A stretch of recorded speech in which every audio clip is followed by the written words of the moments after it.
వంట త్వరగా అయిపోవాలి, తక్కువ టైంలో రుచిగా చేసుకోవాలి అంటే మన ఈ రెసిపీని చేయండి. చాలా త్వరగా అయిపోతుంది కుక్కర్‌లో. ముందుగా వెల్కమ్ టు అవర్ ఛానల్ రకరకాల రుచులు. పావు కప్పు బియ్యము, పావు కప్పులో పెసరపప్పు, కందిపప్పు కలిపి తీసుకోండి. అంటే మొత్తం ఒక కప్ అనమాట. వెజిటబుల్స్ మీకు ఇష్టమైనవన్నీ తీసుకోవచ్చు. ఉల్లిపాయ, టమాటో, అలాగే ములక్కాయ, పచ్చిమిరపకాయ అండ్ షుడ్‌గా తీసుకుంటే చాలా బావుంటుంది. తర్వాత స్టవ్ ఆన్ చేసుకొని ఒక ప్రెషర్ కుక్కర్ పెట్టుకొని ఒక 2 స్పూన్లు ఆయిల్ వేసుకున్న తర్వాత ఆవాలు, జీలకర్ర వేసుకొని చిటపటలాడిన తర్వాత ముందు స్పూన్ పసుపు అలాగే ఇంగువ వేసుకోండి. కట్ చేసి పెట్టుకుని ఒక ఉల్లిపాయ, 2 పచ్చిమిర్చి, 2 టమాటో అలాగే ఒక ములక్కాడను ఇలా ముక్కలుగా కట్ చేసుకొని వేసుకొని వేయించుకోండి. తర్వాత ఒక స్పూన్ ఉప్పు అలాగే హాఫ్ స్పూన్ జీలకర్ర పొడి, హాఫ్ స్పూన్ ధనియాల పొడి అలాగే 2 స్పూన్ల కారాన్ని వేసుకోండి. ఉప్పు కారం అన్ని వేసుకున్న తర్వాత 2 నిమిషాలు వేయించుకొని ముందుగా నానబెట్టుకున్న బియ్యం మిశ్రమాన్ని వేసుకోండి. ఇలా 2 నిమిషాలు వేగిన తర్వాత కొత్తిమీర తరుగును వేసుకోండి. చాలా బాగుంటుంది. ఇష్టమైన వారు కరివేపాకును కూడా యాడ్ చేసుకోవచ్చు. బియ్యము పప్పుల మిశ్రమం మనం ఒక గ్లాస్ తీసుకున్నాం కాబట్టి 4 గ్లాసుల నీళ్ళని యాడ్ చేసుకోవాలి. ఈ టైంలో ఉప్పు ఒకసారి రుచి చూసుకొని సరిపోకపోతే కొంచెం యాడ్ చేసుకొని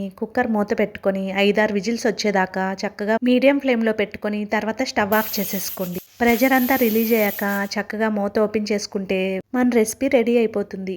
చూడండి, విడివిడిగా పప్పు అన్నం వండే పని లేకుండా ఈ విధంగా కనుక మీరు చేసి పెట్టారంటే చాలా స్మూత్గా పిల్లలు కూడా చాలా ఇష్టంగా తింటారు. తప్పకుండా ఒకసారి ట్రై చేయండి మన ఈ రెసిపీని. ఒక ప్లేట్లోకి తీసుకొని పైన నెయ్యి చల్లి అప్పడం కానీ ఇచ్చారంటే పిల్లలు ఇష్టంగా తినేస్తారు. Thank you for watching.